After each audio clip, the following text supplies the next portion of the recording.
Ohaneze kwezuonu. Agaba n'iru anyị achọ ka anyị mmalụ ife bụ ife a anyị na-ekwu, ife anyị na-eje na ife anyị na-edegala anya. Onye isi biko tụnyekana anyị azụ maka na isi n'olu. Ndewo ndị nta akụkọ, afọ m bụ Nwabufo Nwankwo, onye isi otu ndị na-ahazi Igbo Day Celebration 2022. Ya bụ kọmitii bụ Ohaneze Ndigbo Anambra State chapter. Onye bụ onye isi anyị Anambra bụ Obi Emeka Dodeme wepụtara mmadụ 11 na ụbọchị 13 Eprel n'ara, ezi anyị ozi anyị jee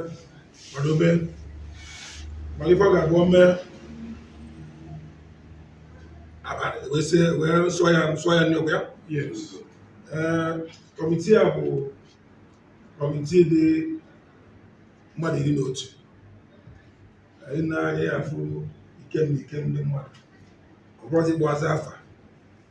enyecha anyị afọ ikem na ikem ndị odogwu na odogwu, ndị nnekwu na nnekwu nwaanyị. Kọmitii a wee rụgide ọrụ, gbagide mbọ, gbagide nzukọ, wee nọrọ ya na ụbọchị 26 nke Julaị, wee gbakọrọ ngwongwo eji wee mee nzukọ, wee kwado onye isi anyị bụ Obi Chukwuemeka Dodeme, onye isi anyị na Anambra State. Ka a gụrụzi akwụkwọ agụnye ya, asị ga anabazie ọsọ anyị mba, onye gwazara ọrụ ọzọ dị iche ajije kwadozie anyị eji wee mee Igbo Day Celebration 2022. Ọ ya bụ isi ọnọdụ anyị na Igbo. Ọ ụbọchị ndị Igbo ji anọ ọnọdụ. Ọ bụrụ na nnekwa anya ị ga-afụ na emume anụnwa bụ Anambra State bụ onye isi anyị si eme nke na 30th. Maka na ime ji wee na-eleta ndị ụmụnne anyị rapụrụ anyị n'agha on the 29th September 1966. Oge nwere ibe mwute dị iche iche, osisi ụmụnne anyị na ọgwụ Awụsa, na wee sị na kwa arọ ọbụla na a ga-eji gbasa wee wuteba. Mana gositere Anambra Steeti, onye isi anyị wee sị ka anyị mee nke anyị na 30th bụ otu ụbọchị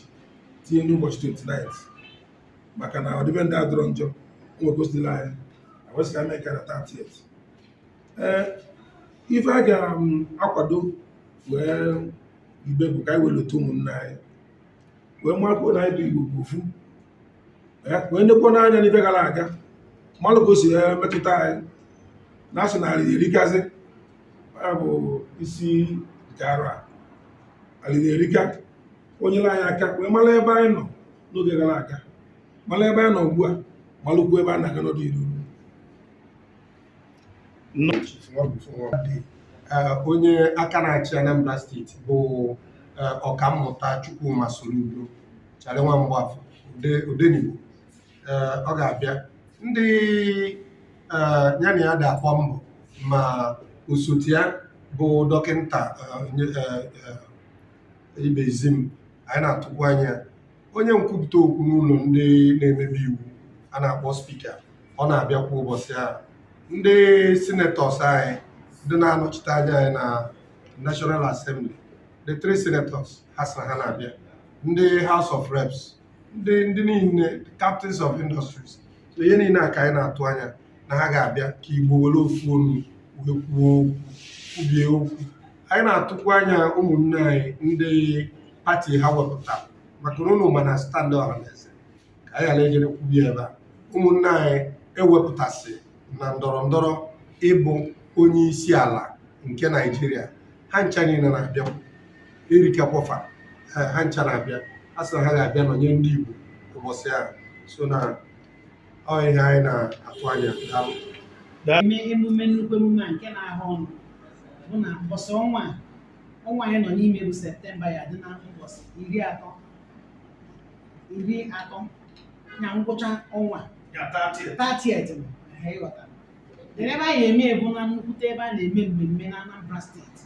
a na-akpọ ọnwa event center dị n'akụkụ Ekwueme Square. Ekwueme Square bụrụ ebe a na-amasịrị onye ọbụla amasịrị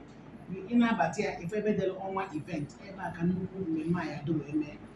nnukwu na-esi mbọsị anwa dudu a na-enene wee ma na Igbo bụ ofu Igbo anyị bụ Igbo bụ ike na anyị zuru ka eme bụ Oriakụ Ngozi Ụba nwanyị Jekene the national PRO Ohaneze Ndigbo Worldwide.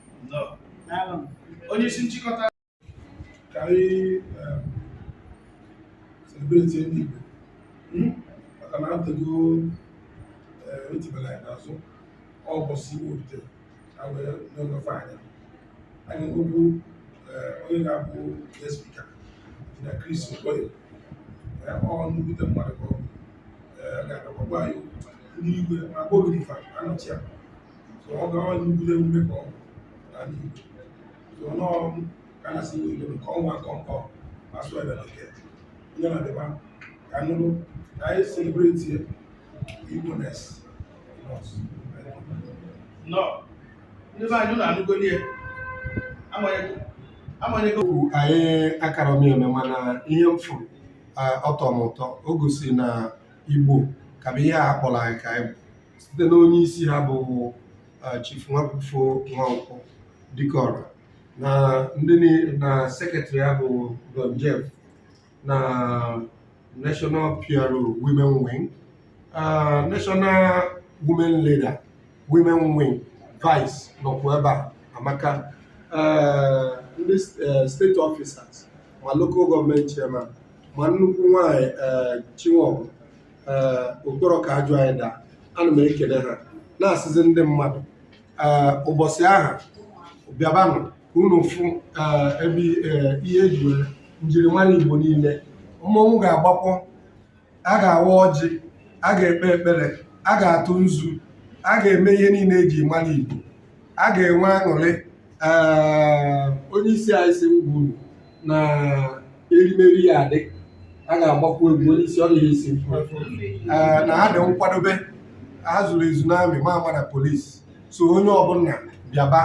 na mmiri nwere awọ nwee mbara ya achọwazi ndịkwa ya wee na-asị na ndị Igbo bịaba na otu a na-ahazibe nke ahụ afụnrọ ma afụnụ Chukwu gozibe mfa o meta ọfụma ara ọzọ emekwa asị na nke arọ ọnụnwa na-aga eme ebe a mana nke arọ ọzọzi ga-abụzi na field ebe obodo niile ga-egosi ha ji wee pụrụ obodo ahụ wee na-asị ha daalụnụ na-asịkwa unu nwa bụ ndị nta akụkọ daalụnụ unu emeka ihe anyị na-ayọzi unu si gbasabazie ozi si jee tibe mkpụkpọ na ebe a sị na ha dị nkwadobe n'ihe oriri na ihe nkwasa dị ya ezienụ tibe mkpụkpọ gwazie ha ndị be anyị ha bịabazie daalụnụ. Thank you very much.